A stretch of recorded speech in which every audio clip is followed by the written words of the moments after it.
en 2019 que le Conseil départemental et la Chambre départementale d'agriculture de Meurthe-et-Moselle décident de créer en partenariat un réseau de 6 fermes ambassadrices de la biodiversité dans le département.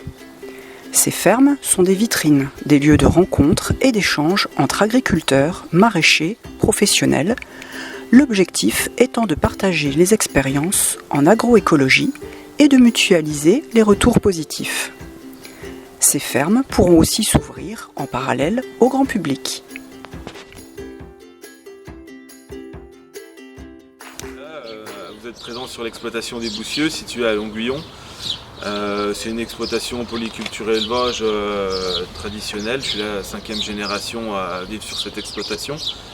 Elle était à la base laitière avec un petit peu de céréales et aujourd'hui c'est une exploitation céréalière dominante céréalière avec un troupeau de 20 vaches allaitantes et depuis peu un atelier de noyer en fruits à coque en agriculture biologique. L'intérêt de rentrer dans une ferme ambassadrice de la biodiversité, c'était pour pouvoir communiquer sur mon exploitation et mon environnement.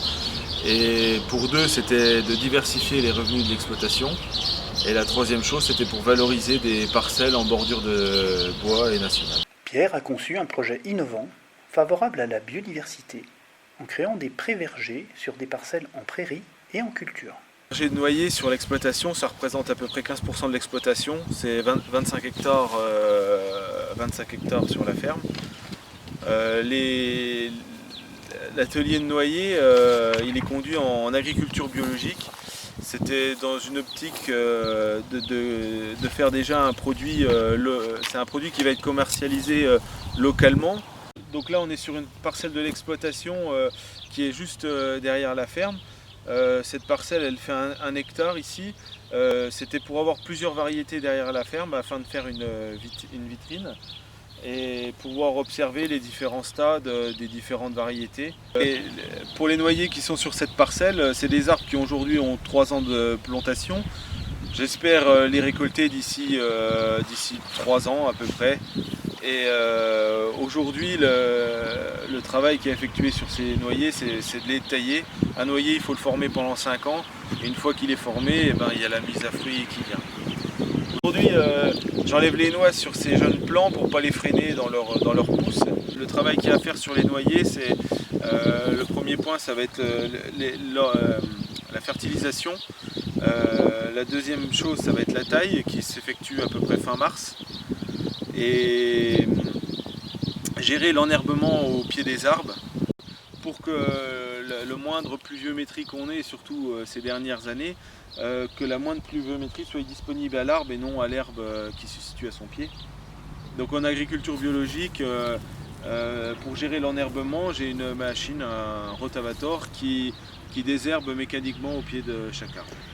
Donc dans les 25 hectares, j'ai à la fois des prairies qui ont été converties en vergers et aussi 10 hectares de champs qui ont été convertis en vergers. Agréablement surpris que déjà dans les vergers qui ont été plantés dans des champs en culture, de voir aujourd'hui toutes des familles de perdreaux, de lapins, de chevreuils. On a vraiment une biodiversité qui se développe. Aujourd'hui, les 25 hectares de noyers sont enherbés totalement, dans le but aussi de nourrir le troupeau qui est sur l'exploitation. Et on fait une coupe assez précoce sur les noyers pour pouvoir nettoyer l'interrang avec la machine. Avec l'Observatoire agricole de la biodiversité, mis en place sur sa ferme Défi Ecophyto, Pierre limite, grâce aux auxiliaires, ses traitements sur ses cultures au strict nécessaire. Cette année, c'est assez exceptionnel d'avoir les pucerons qui arrivent aussi bonne heure sur les tournesols. Et malheureusement, les coccinelles n'étaient pas là à ce stade de la plante. Donc on a fait un traitement ciblé sur les pucerons. Ça fait 5 ans qu'on n'avait pas fait un insecticide dans les tournesols parce qu'il y a une forte présence de pucerons sur les feuilles qui les font se gaufrer. Et cette année, ces pucerons arrivent bien avant l'arrivée des coccinelles. Des résultats satisfaisants avec un usage adapté des phytos, des pré-vergers bio, un élevage extensif valorisé en circuit court, La preuve que concilier économie, agronomie et environnement est possible. À très bientôt sur une autre ferme ambassadrice de la biodiversité.